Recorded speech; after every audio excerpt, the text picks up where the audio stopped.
Hi குட்டீஸ், welcome to காவ்யாஸ் Dale. கல்கி அவர்கள் எழுதிய தியாக பூமி. தீக்ஷிதர் சபதம். நல்லான் எதிர்பார்த்தது வீண் போகவில்லை. மறுநாள் காலையில் சுமார் 10 மணிக்கு கொஞ்சம் தூற்றல் நின்று வானம் வெளிவாங்கியிருந்த போது வம்பும் தும்பும் கும்பலாக சேர்ந்து சம்பு சாஸ்திரியின் வீட்டு வாசலை தேடிக்கொண்டு வந்தன. சங்கர நாராயண தீக்ஷிதரை முன்னிட்டு கொண்டு முத்துசாமி ஐயர், சாமாவையர், ரமணி ஐயர், பஞ்சவையர், ராமையா வாத்தியார், pension sub registrar, Srinivasa Iyengar, பஞ்சாங்கம் பசுபதி ஜோசியர், குமாரசாமி குருக்கள், நாராயண கணபாடிகள், அர்ச்சகர் வரதையங்கார் எல்லோரும் வந்து சேர்ந்தார்கள். அப்போது வாசலில் நின்ற செவிட்டு வைத்தியை பார்த்து தீக்ஷிதர், அடே, உன் அத்திம்பேரை கூப்பிடு என்று வாயாலும் கத்தி கையாலும் ஜாடை காட்டினார். செவிட்டு வைத்தி அவ்வளவு பேரும் கும்பலாக வருவதை பார்த்து ஏற்கனவே மிரண்டு போயிருந்தான். இப்போது நெஞ்சு படப்படக்கென்று அடித்து கொள்ள உள்ளே சென்று பூஜை அறையில் இருந்த சாஸ்திரியிடம், எல்லோரும் வந்திருக்கா, உங்களை கூப்பிடுறா என்றான். பிறகு சமையலறை பக்கம் சென்று, அக்கா அக்கா, ஊரிலே எல்லோருமாக சேர்ந்து அத்திம்பேரை அடிக்க வரா. நாம் இங்கே இருக்க வேண்டாம், ஊருக்கு போய்விடுவோம், வா என்றான். ஆனால் மங்களம் அப்போது கொல்லையில் குளித்து கொண்டிருந்தபடியால் அவள் காதில் அவன் சொன்னது விழவில்லை. அதற்கு பதிலாக அம்மியில் ஏதோ அரைத்து கொண்டிருந்த சாவித்திரியின் காதில் விழுந்தது. அவள் உடனே எழுந்து பரபரப்புடன் கையை அலம்பினாள். இதற்குள் சாஸ்திரி வாசற்பக்கம் வந்து கும்பலாக வந்திருப்பவர்களை பார்த்து, என்ன விசேஷம், எல்லோரும் வந்திருக்கியலே, பூஜை பண்ணுகிறதற்கு உட்கார்ந்தேன் என்றார். உன் பூஜையை கொண்டு போய் குடமுருட்டி உடைப்பில் போடுங்கானோ, உமக்கு பூஜை வேற வேண்டியிருக்கா, பூஜை என்றார் தீக்ஷிதர். என்ன தீக்ஷிதர்வால் கோவிச்சுக்கிறியலே, நான் என்ன தப்பு செய்துட்டேன் தெரியலையே. என்ன தப்பு செய்துட்டீரா, நீர் ஒரு தப்பும் செய்யலங்கானோ, தப்பு எங்கள் பேரில் தான் என்றார் சாமாவையர். அவ்வளவு நெஞ்சு ஆண்மை அங்கனும் உமக்கு, அந்த நெஞ்சிலே உப்பை வச்சு நெரடினா என்னன்னு கேட்குறேன் என்றார் முத்துசாமி ஐயர். இது என்ன பாவமனா இருக்கு என்றார் சாஸ்திரி. ஆமாம், பாவம்தான். பாவத்தையும் புண்ணியத்தையும் ரொம்ப கண்டீரோ இல்லையோ நீர். சம்பு சாஸ்திரி வாயை மூடிக்கொண்டு மௌனமாக இருந்தார். என்னங்கானோ, ஊமை கோட்டான் மாதிரி சும்மா இருக்கிறேர், சொல்லுமேங்கானோ, என்ன சொல்றேல், அதுதான் தெரியலை. தெரியலையா, உமக்கு ஏன் தெரிய போகிறது, பாவம் பச்சை குழந்தை, வாயிலே விரலை வச்சா கிடைக்கக்கூட தெரியாது. போருங்கானோ வேஷம், பதில் சொல்லுங்கானோ, தீண்டாதவங்களை எப்படிங்கானோ அக்ரகாரத்துக்களை விட்டீர். ஸ்ரீதரன் சங்கடம்.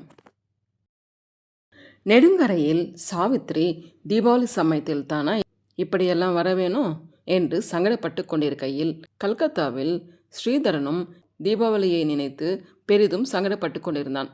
கல்யாணம் ஆன 2 மாதத்திற்கெல்லாம் ஸ்ரீதரனுக்கு கல்கத்தாவில் பெரிய உத்தியோகம் ஆனபோது தன்னுடைய அபாரமான புத்திசாலித்தனத்துக்காகத்தான் மேற்படி வேலை தனக்கு கிடைத்தது என்று அவன் நினைத்து கொண்டான். சாவித்திரியை கல்யாணம் பண்ணின முகூர்த்தம்தான் ஸ்ரீதரனுக்கு வேலை கிடைத்தது என்றும் அவளுடைய அதிர்ஷ்டந்தான் காரணம் என்றும் தங்கம்மாள் சொன்னாள். ராஜராமையர் ஒன்றும் நினைக்கவும் இல்லை, சொல்லவும் இல்லை. ஏனெனில் உத்தியோகம் எப்படி கிடைத்தது என்பது அவருக்கு நன்றாக தெரியும். கல்கத்தாவில் ராஜாராமையர் உத்தியோகம் பார்த்தபோது அவருக்கு மேலதிகாரியாக இருந்த ஆங்கிலதுரை அவரிடம் மிகவும் விசுவாசமாய் வைத்திருந்தார். ஆனால் அவருடைய மனோதத்துவ சோதனைகள், ஆவி உலக ஆராய்ச்சிகள் இவற்றை பரிகாசம் செய்து வந்தார்.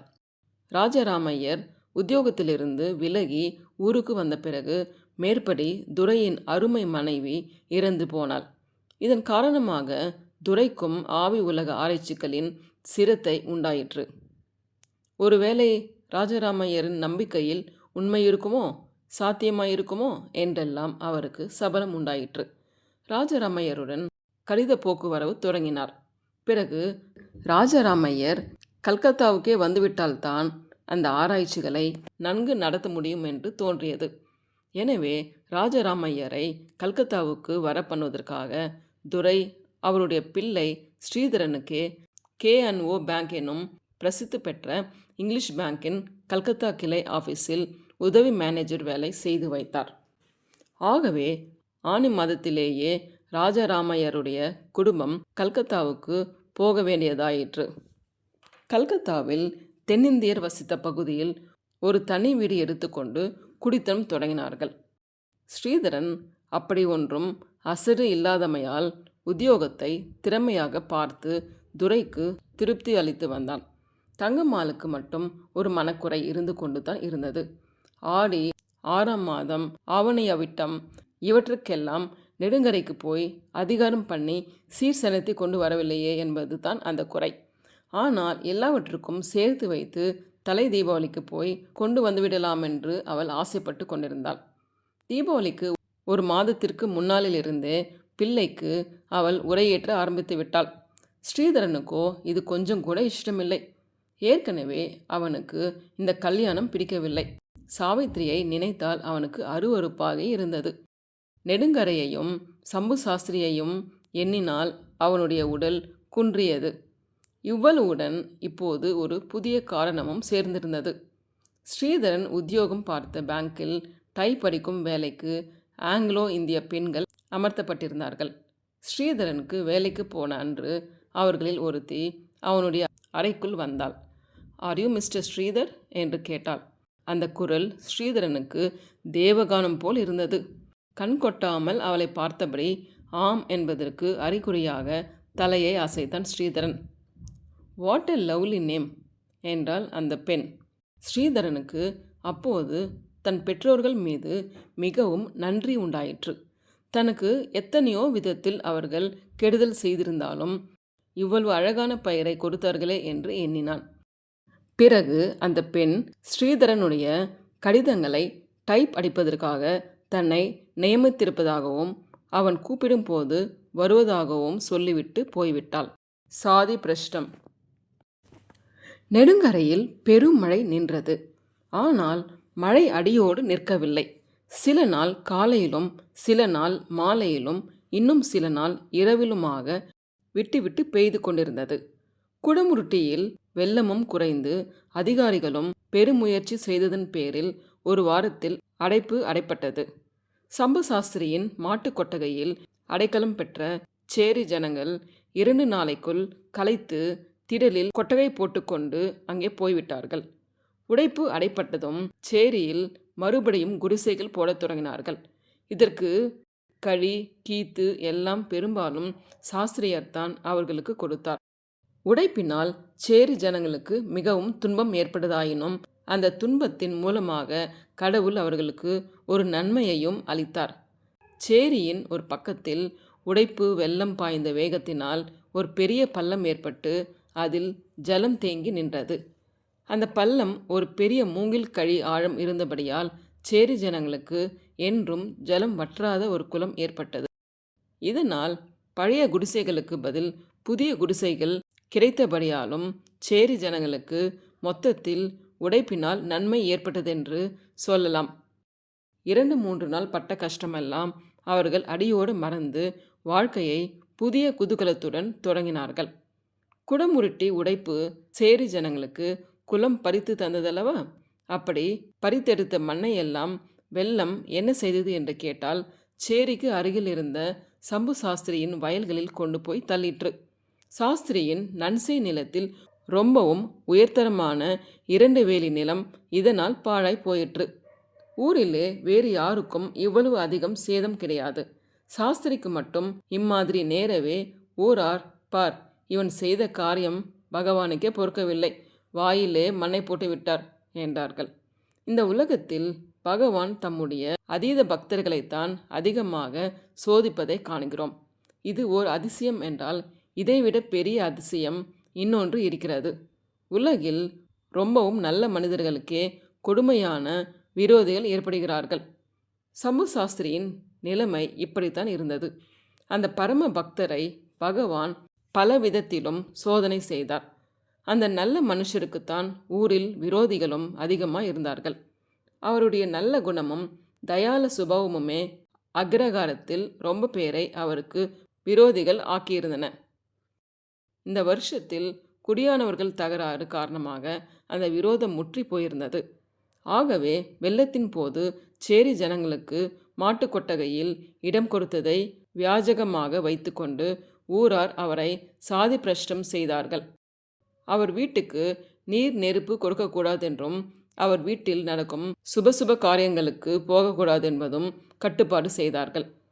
அக்ரகாரத்தில் எல்லோருமே இந்த நடவடிக்கைகளை விரும்பினார்கள் என்பதில்லை. பாதி பேருக்கு மனதிற்குள் சம்புசாஸ்திரியின் பேரில் அன்பும் அனுதாபமும் உண்டு.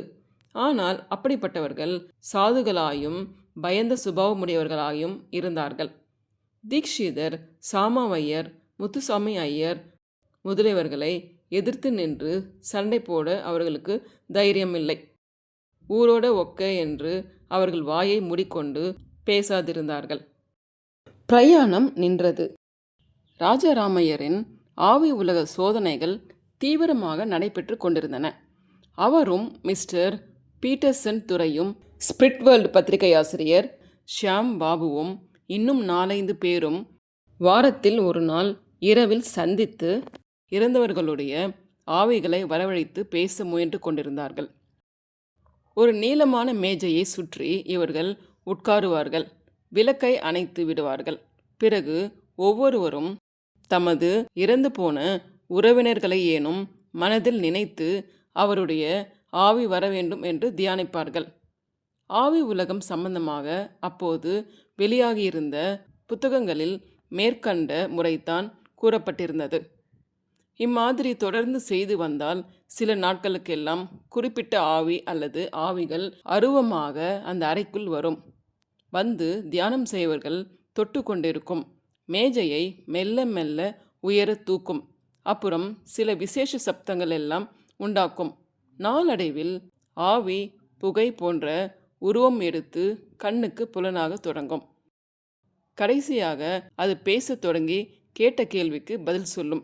இம்மாதிரி மேற்படி புஸ்தகங்களில் சொல்லப்பட்டிருந்தது. இப்போது ராஜாராமையரும் அவருடைய சகாக்களும் செய்த சோதனையில் மேஜையானது உயர கிளம்ப ஆரம்பித்திருந்தது. முதலில் 1 அங்குலம், அப்புறம் 2 அங்குலம், இப்படியாக அபிவிருத்தியடைந்து இப்போது 1 முழ உயரம் வரை கிளம்பிக் கொண்டிருந்தது. உண்மையில் அங்கே தியானத்தில் அமர்ந்திருந்தவர்கள் ஒவ்வொருவரும் ஆவிகளுக்கு ஒத்தாசை செய்யும் நோக்கத்துடன் கொஞ்சம் கொஞ்சமாக லேசாக மேஜையை தூக்கிவிட்டு கொண்டிருந்தார்கள்.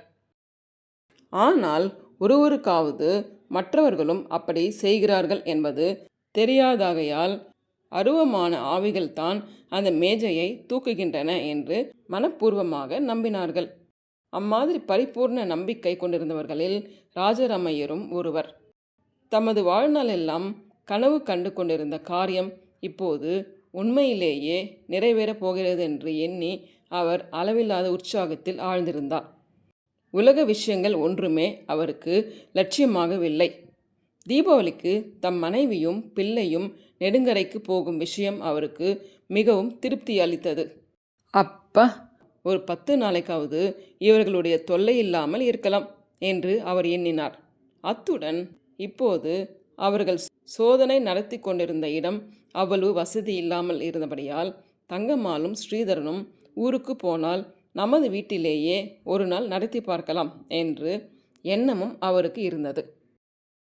சோதனை நடக்கும்போது நம்பிக்கை அற்றவர்கள் யாரும் அருகில் இருக்கக்கூடாது. ஆதலால் தங்கம்மாளும் ஸ்ரீதரனும் இருக்கும்போது வீட்டில் அந்த சோதனை நடத்த அவர் விரும்பவில்லை. இப்படியாக ராஜாராமையர் தன் மனைவியும் புதல்வனும் தீபாவளிக்கு ஊருக்கு போவதை ஆவலுடன் எதிர்பார்த்து கொண்டிருந்த சமயத்தில் நெடுங்கரையிலிருந்து அவர் பேருக்கு ஒரு தபால் வந்தது. அதை பிரித்து படித்து பார்த்ததும் அவர் ஒரே கலவரமடைந்து போனார். அப்போது அவர் ஸ்பிரிட்வேர்ல்டு பத்திரிகைக்கு தமது ஆவி உலகம் அனுபவங்களை பற்றி ஒரு கட்டுரை எழுதி கொண்டிருந்தவராயினும் அதை அப்படியே விட்டுவிட்டு தங்கம்மாளை தேடிக்கொண்டு போனார். அன்று இரவு தான் நெடுங்கரைக்கு பயணப்படுவதாக உத்தேசித்திருந்தபடியால் தங்கம்மாள் பெட்டியில் சாமான்களை எடுத்து வைத்து கொண்டு வேலைக்காரனை படுக்கை கட்ட சொல்லி கொண்டிருந்தாள். அப்போது ராஜாராமையர் கையில் பிடித்த கடிதத்துடன் தங்கம் தங்கம் கேட்டாயா சமாச்சாரம் என்று கேட்டுக்கொண்டு வந்தார். என்ன பிரமாதமான சமாச்சாரம்? எள்ளுக்குள் என்ன இருக்குன்னு எனக்கு தெரியுமே என்றாள் தங்கம்.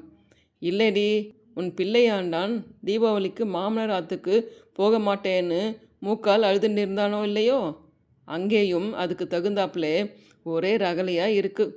சம்பு சாஸ்திரிக்கு திடீர்னு பைத்தியம் பிடிச்சிடுதாம். இது என்ன கூத்து? பைத்தியம்னா நிஜ பைத்தியம் இல்லை. ஒரு நாளைக்கு தீண்டாதவன்களையெல்லாம் அக்ரகாரத்துக்குள்ளே அழைச்சிட்டு வந்துட்டாராம். அதுக்காக ஊரார் அவரை பாய்காட் பண்ணி வச்சிருக்கார்களாம். அட பாவி பிராமணா, இப்படி பெரிய கல்லை தூக்கி போட்டுட்டாரே. ஆடி 6ஆம் மாதம் ஒன்றுக்குத்தான் போகலை. தீபாவளிக்காவது போய் துணிமணி பாத்திரம் பண்டம் வாங்கி நகைத்திண்டு வரலாம்னு ஆசைப்பட்டு இருந்தேனே. ஏன்னா நிஜமாக தான் அப்படி எழுதியிருக்கா? நீங்களாம் வெறுமனைக்கோசரம் சொல்கிறீங்களா? சரியா போச்சு, எனக்கு வேறு வேலை கிடையாதாக்கும் பாரு. தீக்ஷிதரும் இன்னும் 4-5 பேரும் கையெழுத்து போட்டு கடுதாசி எழுதியிருக்கா. ஒரு நாளைக்கு பலமாக மழை பெஞ்ச போது சேரியில் வெள்ளம் புகுந்துடுத்துன்னு சேரி ஜனங்கள் எல்லாரையும் அக்ரகாரத்துக்கு அழைச்சிட்டு வந்து 2 நாள் வச்சுருந்தாராம். ஊரார் வேண்டாம்னு எவ்வளவோ சொல்லியும் கேட்கலையாம். ரொம்ப ரசபாசமாய் போயிடுச்சாம். அதுக்கு மேலே தான் அவாத்துக்கு யாரும் போகக்கூடாது, நீர் நெருப்பு கொடுக்கக்கூடாதுன்னு கட்டுப்பாடு பண்ணியிருக்காளாம். இந்த சமயத்தில் நாம் அங்கே தீபாவளிக்கு வரக்கூடாதுன்னு ஊரார் கேட்டுட்டு இருக்காளாம்.